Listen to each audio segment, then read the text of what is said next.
Guys, it's Kwana and I'm back with another review. This time I'm going to do a recap and review of Marvel's Cloak and Dagger that just aired Thursday, July 19th on Freeform. And this is quickly becoming one of my favorite shows. I just finished watching it. I still have butterflies in my tummy because this show was a lot. And they don't even have an extreme amount of action in this show. This is not Avengers or anything like that. This is just a Marvel television show around the same vein of a Daredevil or a Luke Cage, just written for a younger audience. So, no cussing, no nudity, that kind of thing. But wow, they are doing an amazing job with this show. I was so pleased with yesterday's episode that I just watched on Hulu. And yeah, let's just go ahead and dig right on into it. So this week's episode starts with like a really heartwarming flashback to young Tyrone and Tandy. Tyrone and his family are out getting burgers, and he and Billy are thumb wrestling. When Tyrone loses, Billy kind of uses the moment to, encourage him and tell him that, yeah, I know you look up to me, but one day you're going to be even better than me. And at the same time, elsewhere, we see like Tandy practicing ballet and distracted by the cartoons on television. Nathan takes that moment to teach her that she needs to focus because there are always going to be distractions. And they're both these really heartwarming scenes of Tandy's memory of her father and Tyrone's memory of his brother.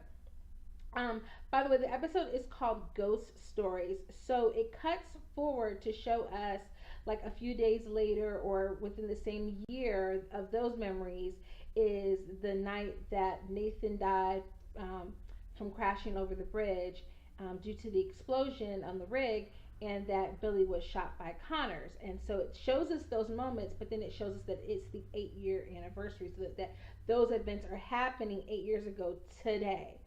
And so it's also important to keep in mind that even though they haven't expressed that they are aware that that's where their powers came from, that is also the night that Tandy and Tyrone essentially got the energy source that is going to produce their powers.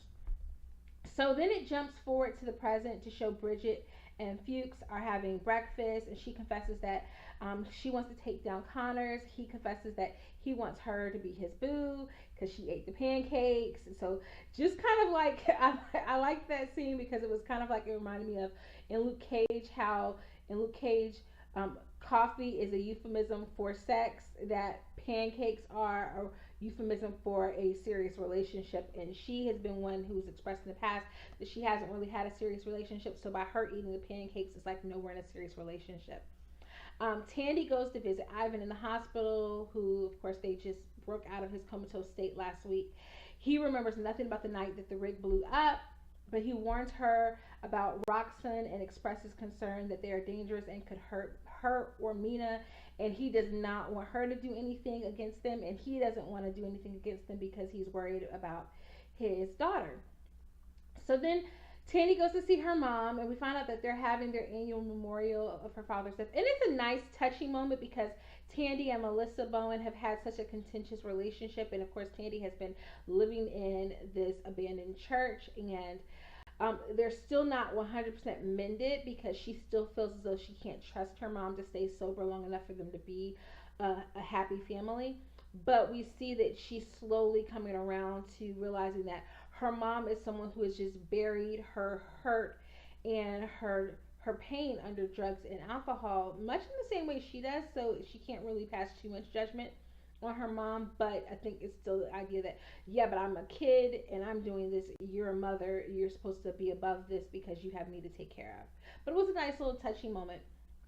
Um, Throughout this episode, they parallel the seemingly, well, it starts with both a happy memory at the very beginning, but you see this like 100% happy, cohesive family unit in Tyrone's memory because they are out getting burgers and it's the whole family. But within Tandy's memories, you don't really see too many memories of them together as a cohesive family reunion, and that's going to come into play later on in the episode. But I noticed that early on. I was like, oh, that's kind of interesting. So Tyrone is having breakfast with his folks, who are seemingly like kind of making small talk. They're like, "Oh, what do you got planned for today?" And he's like, "Today? You know, this is the anniversary of your son's death." Like he doesn't say that, but it's very apparent that they are burying their grief by pretending the day doesn't exist. Um, so it's nice to see in the very next scene that that Tandy goes to visit Tyrone to check on him and invites him to the memorial of her dad and offers to share it in honor of Billy. But she also uses, she can never stop being Tandy, so she uses the moment to steal Adina's ID badge. Back at the station, Connors has a sketch artist drawing up a picture of Tyrone from the shooting when he killed, I can't remember the guy's name, but it was Billy's friend, the one who's the drug dealer. And he tries to confirm the image with Bridget, who denies ever having seen Tyrone's face. Um, and then we do have those little moments of light that come into the episode. So the Red Hawks come over to spend the day with Otis and Tyrone. They bring Billy's cloak and the one that Tyrone offered to finish for Billy. They bring it over, and you get a chance to see them kind of having a little bit of light in the day. But not for long, because Bridget comes over to his house and he's like, "Yo, you can't be having Popo at my house. Like, what are you doing?" And she's like, "Look, Connor is on to you. Like, he had a sketch artist drawing up pictures of you." And he's like, "I don't care about that. I'm taking him down." And she tries to warn him, but then they both realize that Connors is actually riddled with guilt because he remembers the significance of the day. And Tyrone vows to kind of take him down. Then we have a flashback to young Tyrone walking the streets of New Orleans after Billy's death. He stumbles upon his girlfriend's aunt. I'm gonna remember her name, but we haven't seen her for like 2 episodes, so I don't know how much they really want me to remember her name anyway. But they stumble upon her, and she's kind of giving this history lesson about Spanish flu and doing like her little ghost tours. And in the lesson, he learns that ghosts are about justice and only look to harm someone who harms them. And of course, that is a pivotal definition that she gives, because it's going to tie into the title, which is Ghost Stories, and tie into the idea that both Tandy and Tyrone are trying to get justice for their deceased loved ones. And it's he uses that to draw inspiration for his plans for the day, which are to get justice by creating a ghost costume, essentially, where he's going to use the cloak to help him control his powers, but he's also going to make a mock-up of a shirt that Billy had on when he was shot, so that he can pretend to be a ghost in order to scare a confession out of Connors. And we see Tandy mapping floor plans of Roxon. So Tyrone takes his plan to Bridget and Fuchs. He dons the cloak.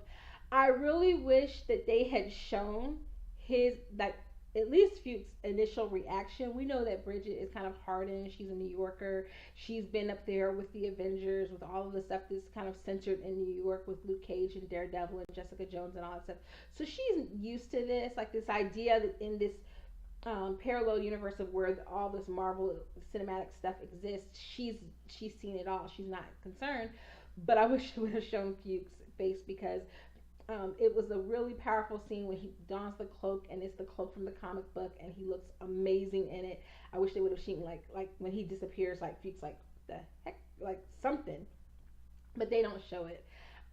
We're just supposed to know it happened. And then we get another flashback to Tandy making it home on the day that her dad died, only to discover that her mother was unconscious due to a combination of like pills and alcohol. She calls 911. We see Tyrone and Tandy's plans in action. Tyrone goes to the docks where his brother was killed. Um, Bridget has led, or O'Reilly has led Connors there. And she pretends like she doesn't see Tyrone. He pretends to be Billy's ghost until finally he gets a confession, which Fuchs gets on camera, and they arrest Connors for it. Now, even in the midst of that, I was like, you, it just, I really wish it would have played out differently. And of course, I know for storytelling purposes, we know that it has to be kinks in the system because the story has to continue. Because I kept thinking, why would you acknowledge seeing him? Like, I would have arrested him and said, "You just admitted to killing someone," and then like arrested him and still pretend like you never even saw Tyrone. Like, that just was like really shaky to me. While all of that's going on, Tandy's at Roxon She sneaks in, starts to take one of her light daggers and like starts slicing into stuff, and eventually gets the lights out and gets Peter Scarborough alone and gets him underneath the building, and is able to kind of coax a semi quasi confession out of him, but he offers to buy her off and take the evidence that she has and get rid of it. But she is like, no, I want to restore honor to my father's good name. And he's basically like, you don't really know your dad. Like, you think you know, but you don't really know who he was. Um, so then we go back to the station where they just arrested Connors. Fuchs is like, okay, we got the evidence to lock. She's like locked and loaded. I'm like, didn't they say like in episode 3 that evidence has disappeared from the locker before?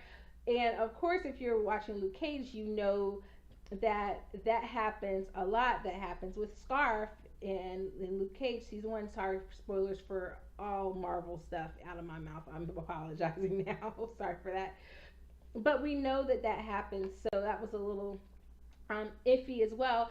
But Easter egg geek out moment number 2, the first one being when he dons the cloak, the second one being when O'Reilly or Bridget once mentions, yeah, I've seen that, like, it's no big deal that that kid disappeared. I've seen it all. Hey, let me tell you about my friend Misty, as in Misty Knight. And I was like, hey, crossover.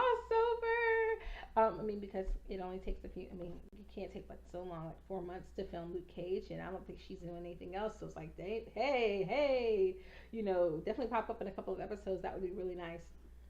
So then we go to the memorial, and Melissa, Tandy's mom, grabs Tyrone and Tandy's hands, and they enter her mind in order to see her fears and her hopes. They find her Tandy's old front door. When they go inside, they see this movie theater, and Melissa is sitting down, and she's watching on the screen her hopes, which is like this beautiful, happy scene or memory of her loving Nathan. But then it starts to flicker and goes out, and then Tandy cuts the screen, and behind the screen you see like revealed the truth, which was this moment where she spills this coffee that she's bringing to Nathan, and it gets on his papers, and then he ends up backhanding her. And for the first time, Tandy witnesses that her father was also, he was a good man, but he was also very abusive, and revealing that she didn't know everything about her father. And of course, that culminates in Tandy taking the money from Peter at the end. Um, she leaves the memorial, and it's this beautiful scene where you can see how they're using the distance, that the physical fact that Tandy and Tyrone can't touch, because he wants to go to her and comfort her, but he can't, and so she's walking by herself, and it is this beautiful haunting scene. I mean, they are getting the character development kind of down, where you're seeing all of these different emotions, where you're seeing Tandy as being very caring earlier in the show, but then also she's still a liar and a thief, and so, and then these moments where they're friends and they want to help each other, but they physically can't, but they exist in two separate worlds, so it's like they can never really be together anyway as friends, because they exist in two completely separate worlds. So it's just this, it was beautiful. But then, of course, comes the biggest shocker of the day. Bridget goes back to Fuchs' house. She brings a box of pancakes. It's like, oh, cutesy. And, as soon as I saw it, I was like, uh-oh, what's getting ready to happen? Like, Fuchs is going to be missing, or she's going to find him laying down, or I knew something bad was going to happen. So she sees all of this stuff out on the table, like, oh, you're making a really big breakfast for me. Where are you? And she opens the refrigerator, and dun dun dun, it is Fuchs' dead, mutilated body stuffed inside the refrigerator. And Bridget screams and cut. This was like the episode, like this was like on par with I think his name was Greg, the boyfriend, Melissa's boyfriend, who was also the lawyer who was helping them try to find evidence, and then he ended up getting killed in episode like 3 or 4. It might have even been episode 5. I think it was like episode 3 or 4. This was an amazing episode. Kudos to Cloak and Dagger, Marvel Freeform. This was a good episode. I really hope that this show is getting the views it needs to continue, because I definitely want to see more.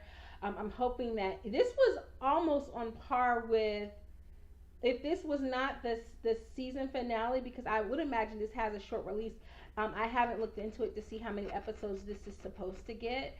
Um, but if there are 13 episodes still left in this, because obviously Fuchs being dead is an indicator that they really haven't taken down Connors or the machine behind Connors. Then, of course, there's the fact that Peter Scarborough just paid off Tandy. You have to believe that they're going to try to come after her. But yeah, this was the episode. I'm like, dang. So yeah, great episode. I definitely give it 2 thumbs up. This is like probably a four stars, because I think you can't compare it to like a regular Marvel, right? You have to, or even a Netflix Marvel where they do have the cussing and it's an older audience. I think for what it is, this was a stellar episode. It was, for it being a teen drama. Kudos, hats off. I mean, yes, some of the acting, especially the actress who plays Officer O'Reilly, can get a little flat, but she's playing an officer who's supposed to be very stoic and hardened. But those 2 young actors who play Tyrone and Tandy, Aubrey Joseph, and I'm gonna forget Tandy's name, right. I just remember Aubrey Joseph because he's just. I think definitely he needs to be winning like a Nickelodeon award, a People's Choice Award, something. But yeah, it was a great episode. I hope you guys like it. I hope you watch it. I'm looking forward to the next one. If you like this video, please give me a thumbs up and subscribe, and I will see you next time.